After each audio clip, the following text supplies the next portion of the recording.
Does the pursuit of happiness lead us to the true meaning of life, or is it a mere distraction from our ultimate purpose? This question has been a topic of contemplation since time immemorial. Happiness, a universal aspiration, is perceived differently by everyone. Some view it as a state of mind, others as a journey, and for some, it's the destination itself. But what do we mean by happiness? Is it the fleeting joy of a moment savored, the deep satisfaction of a job well done, or the warm contentment found in the company of loved ones? Or is it something more profound, more elusive, something that we chase in the labyrinth of our existence, hoping to grasp, but often finding it slipping through our fingers? And then there's the question of meaning. Does the pursuit of happiness give our lives meaning, or does it divert us from discovering our true purpose? Are we chasing rainbows, hoping to find a pot of gold at the end, or are we on a quest, a journey of self-discovery, where the path itself is the reward? Different philosophies offer different perspectives on this. Some, like hedonism, advocate the pursuit of pleasure as the highest good. Others, such as existentialism, argue that life's meaning isn't handed to us on a silver platter, but must be created by us, through our actions and choices. Stoicism, on the other hand, teaches that happiness is found in accepting the moment as it presents itself, by not allowing ourselves to be controlled by our desires for pleasure or our fear of pain. And then there's Buddhism, which proposes a middle way, a path of moderation away from the extremes of self-indulgence and self-mortification. So, as we delve deep into these philosophical perspectives, ask yourself, what does happiness mean to you? Is it the pursuit of pleasure, the creation of meaning, the acceptance of what is, or the path of moderation? The answer to these questions might just give you a fresh perspective on your pursuit of happiness. Hedonism, a philosophy born in ancient Greece, equates happiness with pleasure. This philosophy suggests that the ultimate goal of our existence is to maximize pleasure and minimize pain. It's an outlook that values sensory pleasure and immediate gratification above all else. This perspective on happiness is not just about the pursuit of carnal pleasures. Hedonism also appreciates intellectual and emotional pleasures. It champions the idea of a good life, filled with enjoyable experiences and devoid of discomfort.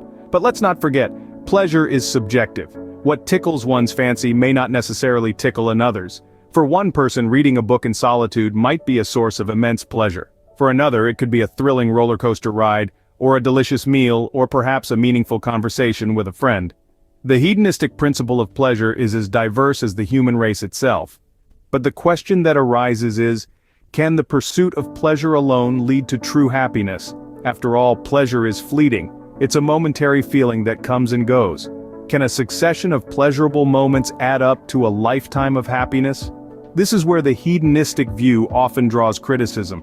Contrast this with other philosophical views that see happiness as more than just pleasure.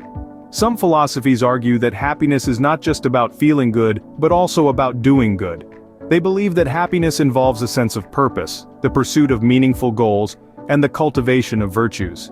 These philosophies argue that happiness is a deeper, more enduring state of well-being that cannot be reduced to mere sensory pleasure. So where does this leave us? Is hedonism the key to happiness? Or is it a recipe for emptiness and dissatisfaction? Does the constant chase for pleasure ultimately lead us to a meaningful life, or does it leave us feeling unfulfilled? In the hedonistic view, pleasure is the highest good, but is happiness merely a sensory experience, or does it have a deeper meaning? These are questions worth pondering as we continue our exploration of happiness and meaning from different philosophical perspectives. Existentialism asserts that meaning is not found but created. This philosophy, born out of the tumultuous 19th and 20th centuries, posits a rather disquieting idea. Life has no inherent meaning. It's a concept that can initially seem daunting, even distressing. But within this stark worldview, there lies a powerful call to action. Existentialists argue that we are not born into a world imbued with purpose. Instead, we arrive in a universe that is indifferent, even hostile, to our desires and dreams. There's no grand narrative, no divine plan, no cosmic justice. Just us, our consciousness, and the choices we make. But this is not a counsel of despair. Rather, it's an invitation to boldly step into the driver's seat of our own lives. If the universe won't provide us with a purpose, then it's up to us to create one. We must forge our own path, construct our own values, and write our own story. And what does happiness have to do with all of this? According to existentialists, it's not the goal but the byproduct of leading a life full of purpose. It's the sweet fruit born of the tree of meaning we've planted and nurtured. It's not something we chase, but something we stumble upon as we navigate the labyrinth of existence, guided by the torch of our self-crafted purpose. Existentialism, then, offers a radical redefinition of happiness. It's not a state to be attained, but a side effect of living authentically and courageously. It's the echo of our actions, the reflection of our choices, the resonance of our voice in the vast, indifferent cosmos. But existentialism doesn't claim to have all the answers. It's just one philosophical perspective among many. It paints a picture of the world that is at once bleak and empowering, terrifying and liberating. It's a philosophy that challenges us to take responsibility for our own existence and to create a life of meaning even in the face of absurdity. In the existentialist view, happiness is a byproduct of a meaningful life. But is the path to happiness always paved with purpose? Maybe not, but it's certainly a path worth exploring. Stoicism, a philosophy of ancient Rome, suggests that virtue is the highest form of happiness. This school of thought places the essence of happiness not in pleasure, power, or popularity, but in virtue, the pursuit of moral excellence. Stoics believe that happiness is not about the accumulation of material possessions or the pursuit of sensory pleasures. It's not about the joy we feel when we achieve a goal, nor about the satisfaction we get from indulging our desires. Rather, it's about living a life that is in accordance with nature and reason. It's about acting with wisdom, courage, justice, and self-control, irrespective of the external circumstances.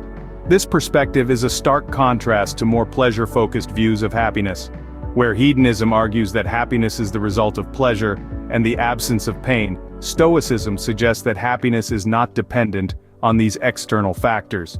Instead, it's about how we respond to the world around us. It's about accepting the things we cannot change and focusing on the things we can, our actions and our attitudes. But Stoicism doesn't deny the existence of pain, suffering, or hardship. On the contrary, it acknowledges these as inevitable aspects of life. However, it proposes that we shouldn't let these events disturb our inner peace. Stoics argue that by cultivating virtue, we can maintain a state of tranquility and contentment regardless of the challenges we face. Stoicism, in essence, is about finding happiness within. It's about realizing that we have the power to choose our responses, to choose virtue over vice, and to choose inner peace over turmoil. It's about understanding that happiness is not something that happens to us, but something we cultivate within ourselves. In the Stoic view, happiness is a state of inner peace achieved through virtue. But could happiness exist without external pleasures? This is a question that has intrigued philosophers for millennia, and continues to be a subject of debate in the realm of philosophical discourse. Buddhism proposes a middle way between the pursuit of sensory pleasure and the denial of worldly desires. A philosophy that's older than 2.5 millennia, Buddhism is a path that navigates between the extremes of hedonism and Stoicism. Buddhism asserts that happiness isn't found in the relentless pursuit of pleasure, as hedonism might suggest. Neither is it found in the denial of worldly desires, as Stoicism may argue. Instead, Buddhism posits that true and lasting happiness stems from understanding the nature of reality and liberating oneself from the incessant cycle of desire and suffering. This is encapsulated in the Four Noble Truths, the cornerstone of Buddhist philosophy. First, life is inherently filled with suffering. Second, this suffering originates from our desires, or rather, our attachment to these desires. Third, there is a way to end this suffering. And lastly, this way is the Eightfold Path, a comprehensive guide to ethical conduct, mental discipline, and wisdom. In contrast to hedonism's pleasure principle, Buddhism advocates for mindfulness and detachment. It teaches us to fully experience life without clinging to our experiences, to enjoy without becoming enslaved by our enjoyment. It's a philosophy that encourages us to be fully present in our lives without becoming victims of our desires.